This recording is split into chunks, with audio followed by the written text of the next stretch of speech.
Rosas was not the place for him. He always wanted to be part of that Moroccan culture and roots. And with his winning penalty against Spain in the shootout, it looked like he had made the right choice after all, but at least he had to choose between two sides, unlike the next one who had multiple options. Pierre-Emerick Aubameyang has spilled the beans on why he chose to play for Gabon over France and Spain. The Arsenal striker had the option to feature for Les Bleus and La Roja, but he ultimately chose to represent his father's homeland instead. Aubameyang's dad was the former captain of the Gabonese national team and played for various clubs in France including Nice, Toulouse and Le Havre. The former France under-21 player said that it wasn't a difficult decision for him to make and he wanted to follow in his father's footsteps. It's a fascinating insight into the mind of a top footballer and shows how important family ties can be in making such decisions.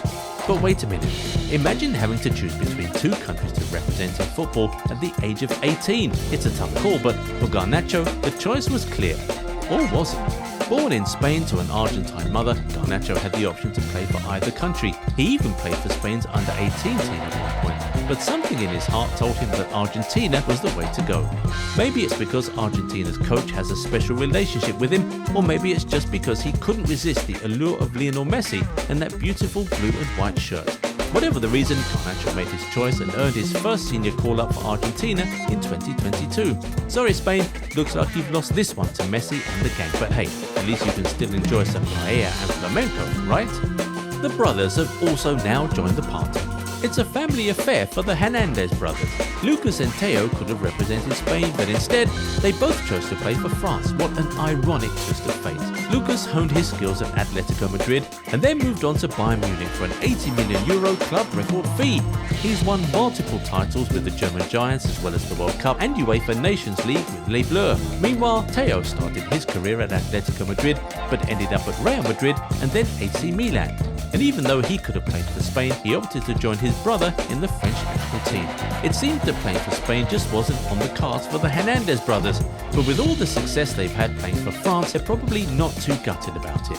Speaking of players who decided on their national team, let's talk about Costa Rican goalkeeper Keylor Navas. Well, looks like Spain missed out on the chance to have a world-class keeper in their squad. Keylor Navas could have been their saviour, but he chose to stick with South American flavour instead. And who can blame him? After all, he helped Costa Rica make it into the quarterfinals of the 2014 World Cup, and that's no small feat. Navas has not disclosed the specific reason for not joining the Spanish national team, but it could be speculated that he felt a strong connection to Costa Rica and wanted to honour his roots and heritage by representing his home country. Likewise, Sergej Milinkovic-Savic might have been born in Spain, but when it came to choosing his national team, he didn't need a GPS to find his way. The midfielder had already made a name for himself in Serbia, playing for their youth teams and shining bright. So when it came to selecting a senior squad, it was a no-brainer. Sure, Spain might have some great players, but sometimes you just gotta stick with what you know, and for Sergej, that meant repping the Eagles. Lastly, Yannick Carrasco might have gained Spanish citizenship during his time at Atletico, but it didn't make him forget his roots. As a true Belgian, he had his sights set on representing the Red Devils, and who could blame him? The Belgian national team is stacked with top-class talent, and Carrasco is certainly one of them. Spain might have missed out on his services, but they've got plenty of quality wingers to choose from, and let's be honest, Carrasco's loss is Belgium's gain. Anyway, are there more players you know who chose not to play for Spain for whatever reason? Drop their names in the comments. If you enjoyed this video, give it a thumbs up and subscribe to the channel. Also turn on the bell notification so you never miss out on new content, and we'll catch you in the next one. Bye bye.